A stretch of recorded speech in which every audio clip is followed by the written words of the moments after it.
এদিকে হযরত আলী রাদিয়াল্লাহু তাআলা আনহু কাজের জন্য এদিক ওদিক ঘুরছে, তখনও কাজের সন্ধান পেলেন না। সূর্য ধীরে ধীরে মধ্য আকাশে উঠে এসেছে। তপ্ত রোদ ও গরমের তীব্রতা মদিনার মাটিতে ঝলসে দিচ্ছে, তবুও চেষ্টা চালিয়ে যাচ্ছে।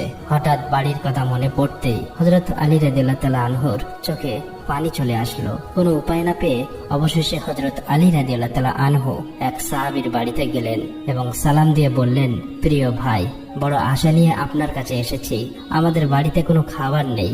হযরত ফাতেমা শুধুমাত্র পানি খেয়ে রোজায় আছে। হাসান হোসেন ক্ষুধাতে ক্লান্ত হয়ে আছে। তাদের খাবারের খুবই প্রয়োজন। যদি কোনো কাজের সন্ধান দিতে পারতেন। তখন ওই সাহাবী বলল, ইয়া আলী, আল্লাহর কসম, আমি যদি কিছু পেতাম তাহলে নিশ্চয়ই তোমার জন্য রাখতাম, কিন্তু আমার ঘরেও কয়েকদিন চুলায় আগুন জ্বলেনি, আমিও না খেয়ে আছি। এই কথা বলার পর সাহাবীর চোখে জল চলে আসলো। এটা দেখে হযরত আলী রাদিয়াল্লাহু তাআলা আনহু স্তব্ধ হয়ে গেল।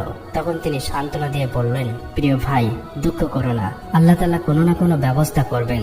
অতঃপর হযরত আলী রাদিয়াল্লাহু তাআলা আনহু আবারও কাজের সন্ধানে বার হলেন। কিছু দূর যাবার পর হযরত আলী রাদিয়াল্লাহু তাআলা আনহুর মনে পড়ল শহরের শেষ প্রান্তে এক ধনী ব্যবসায়ী বাস করেন।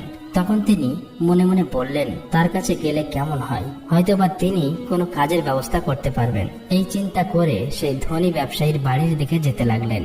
এদিকে হযরত ফাতেমা রাদিয়াল্লাহু তাআলা আনহা ক্ষুধায় ক্লান্ত, তবুও দরজায় দাঁড়িয়ে হযরত আলী রাদিয়াল্লাহু তাআলা আনহুর বাড়ি ফেরার অপেক্ষায় করুণ নয়নে চেয়ে আছে। ঠিক তখনই শিশু হাসান ও হোসাইন রাদিয়াল্লাহু তাআলা আনহু ক্ষুধার জ্বালা সহ্য করতে না পেরে তার কাছে এসে আস্তে আস্তে বলল, আম্মাজান, আব্বাজান আর কতক্ষণ পর বাড়ি আসবে?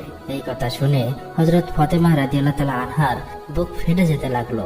চোখের কোণে অশ্রু চিকচিক করতে লাগলো। কণ্ঠ থেকে কথা বার হচ্ছে না। তবুও তিনি তাদের সান্ত্বনা দিয়ে বললেন, বাবা, আর একটু ধৈর্য ধরো, নিশ্চয়ই আল্লাহ আমাদের সাহায্য করবেন। অতঃপর হযরত আলী রাদিয়াল্লাহু তাআলা আনহু সেই ধনী ব্যবসায়ীর বাড়ি গিয়ে সালাম দিয়ে বললেন, ভাই, এক প্রয়োজনে আপনার কাছে এসেছি। ধনী ব্যবসায়ীটি বলল, হে আলী, কি প্রয়োজনে এসেছো? তখন হযরত আলী রাদিয়াল্লাহু তাআলা আনহু বললেন, আপনার কাছে কোনো কাজ আছে? আমি কাজ করতে চাই। ওই ধনী ব্যবসায়ী কিছুক্ষণ চুপ থাকার পর বললেন, কাজ করবে? ঠিক আছে, আমার খেজুর বাগানে কিছু কাজ আছে, তুমি সেখানে কয়েক ঘন্টা কাজ করতে পারো, কিন্তু আমার একটা শর্ত আছে।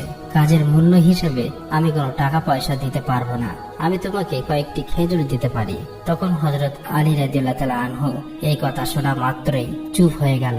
তবুও নিজের পরিবারের কথা চিন্তা করতেই হৃদয়টা কেঁপে উঠল, চোখে যেন জল চলে এলো, কিন্তু কিছুই করার নেই।